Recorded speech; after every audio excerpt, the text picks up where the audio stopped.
Welcome to the Giving a Purpose podcast, where we bridge the highs and lows, the lessons learned through life's journey, and filling in the gap. You already know what it is, people. It's a new week, so you got to bring that energy. You got to make sure your momentum and everything is going forward towards the goals you said that you were going to do. Man, it's your boy, Mr. LA, your self-investment coach.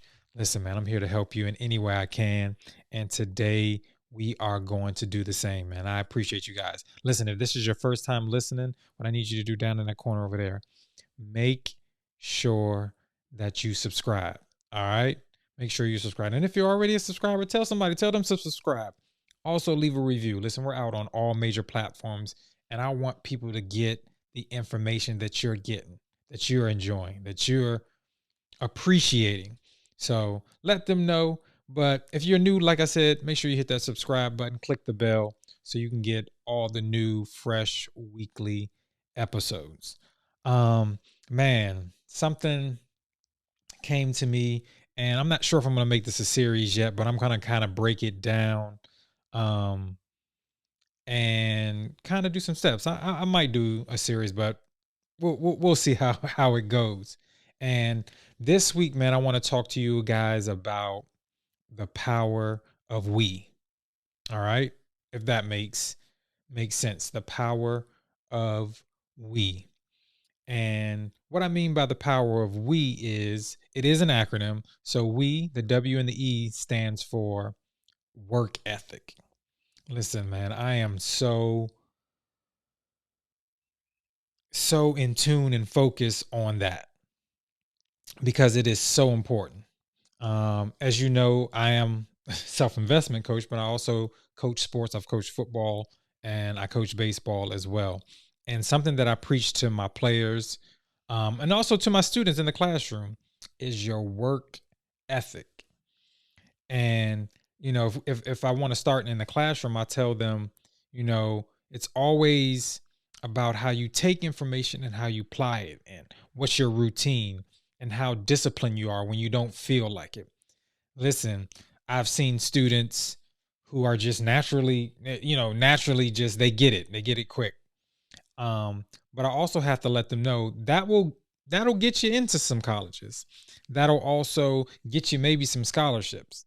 But your work ethic and the discipline and the commitment and the consistency, all right, all those ingredients, all that gumbo, is going to keep you there. I was kind of like one of those students as well. Like, some things just, came naturally to me. I could do whatever. And I didn't understand it then. I had a good work ethic when it came to sports. Now, in the classroom, like I said, I could do it. And if I didn't get it the first time, I was going to get it the second time. I've never had a quiz and then failed a quiz again, or did bad on the quiz and did bad on the test. Like, I may messed up on the quiz, but I'm going to get it the second time. And even in sports, my work ethic was different, because I always worked on things even when I wasn't in practice, because I just wanted to be better. I wanted to do better. And so, like I said, in the classroom, what I tell my students is, you got to have a good work ethic, because there's going to be days, there's things you get into. You have extracurricular activities. Things maybe you just never know people's lifestyle. There are distractions when they go home. There are, families are different. Everybody may have, different distractions, different things going on.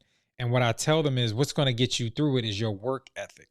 And like I said, that is a part of the gumbo of discipline, commitment, and consistency.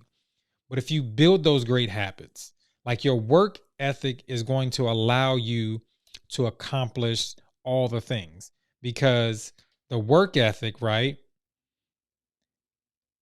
has the ingredient of the discipline that you need.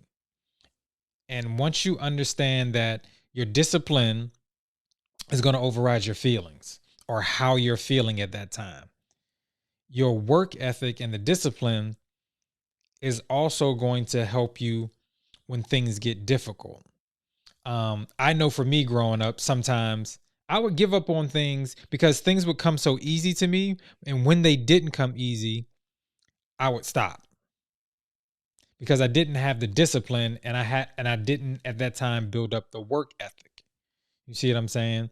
And my work ethic right now is so, in line with everything that I do.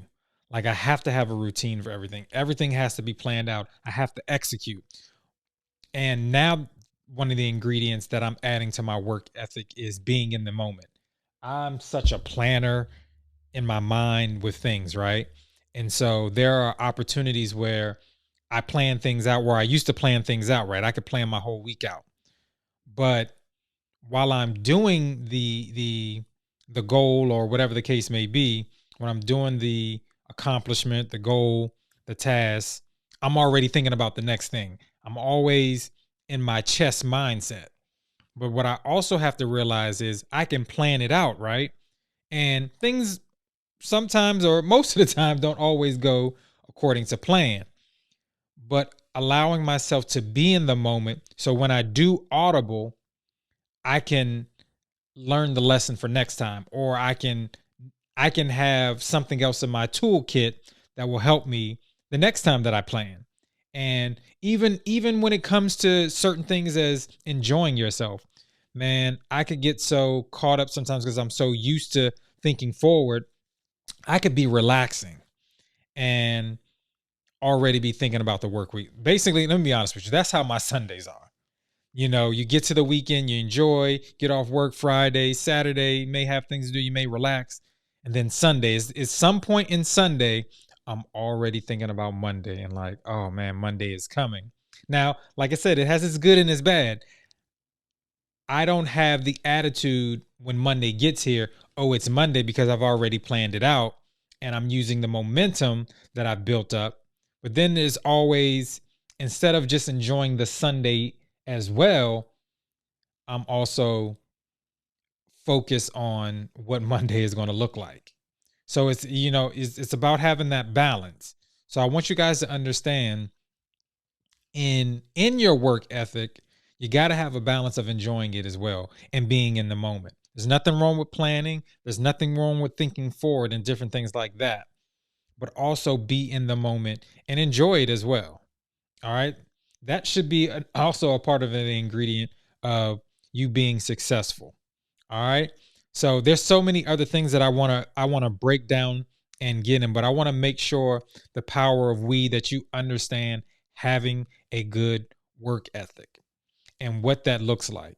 Please make sure, don't just, I have so many, and I'm gonna go to the sports side. I have so many players or so many people that I see, they'll go to practices and that's the only time they are in their craft is when they're at practice.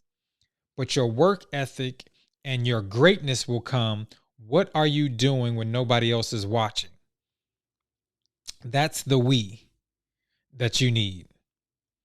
That's the that you need. You have to in, internally look at yourself and figure out how great you want to be. And with that, you have to carve out time where you're dedicating those hours when nobody's watching, when nobody's forcing you to do it, when nobody else has set a plan for you to do it. But your work ethic has to be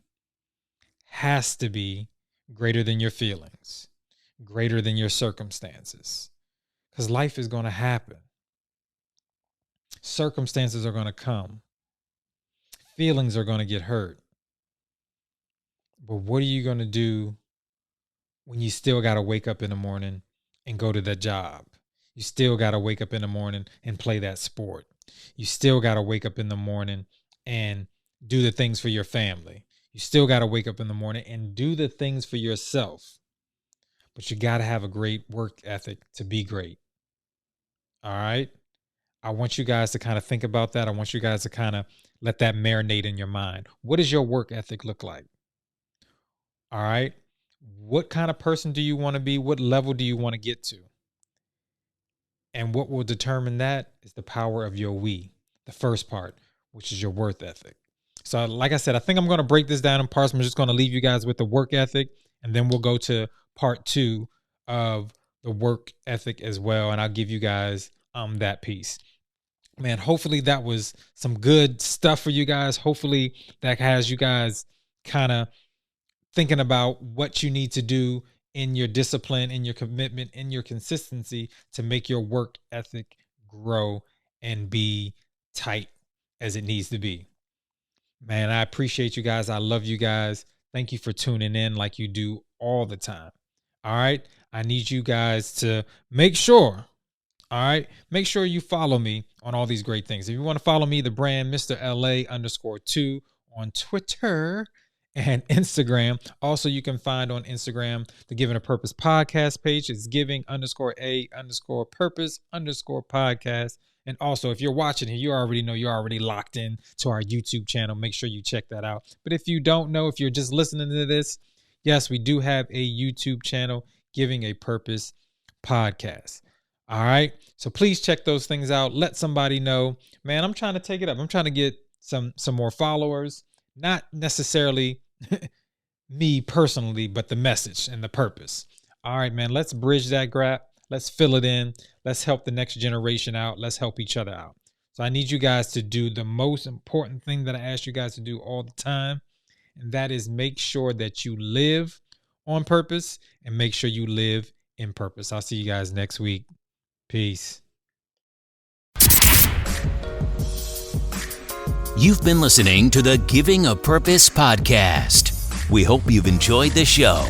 Be sure to subscribe on iTunes, Spotify, or Google Play to get new, fresh weekly episodes. For more, follow us on Instagram, Facebook, and Twitter.